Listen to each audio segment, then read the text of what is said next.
প্রশ্ন হলো, ভাই বোন একই খাট তথা এক বিছানায় ঘুমাতে পারবে কিনা, এতে ইসলামী শরীয়তের বিধান কি? উত্তর হলো, যদি ভাই বোন উভয়ই সাবালক কিংবা সাবালক হওয়ার নিকটবর্তী হয় তবে উভয়ই তারা এক বিছানার মধ্যে শুইতে পারবে না। তবে যদি তারা উভয় নাবালক হয় তাহলে এক বিছানার মধ্যে তারা শুইতে তথা ঘুমাতে পারবে।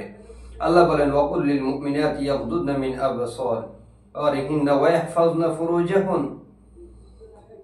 সূরা তিরমিজির মধ্যে এসেছে 1165 নং পৃষ্ঠায়, عن عمر بن الخطاب رضي الله تعالى عنه أنه قال لا يخلون رجل بامرأة إلا كان ثالثهما الشيطان।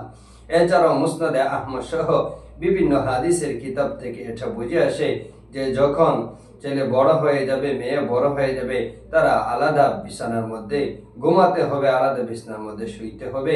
যদি নাবালক হয় তাহলে এক বিছানার মধ্যে তারা শুইতে পারবে, ঘুমাতে পারবে।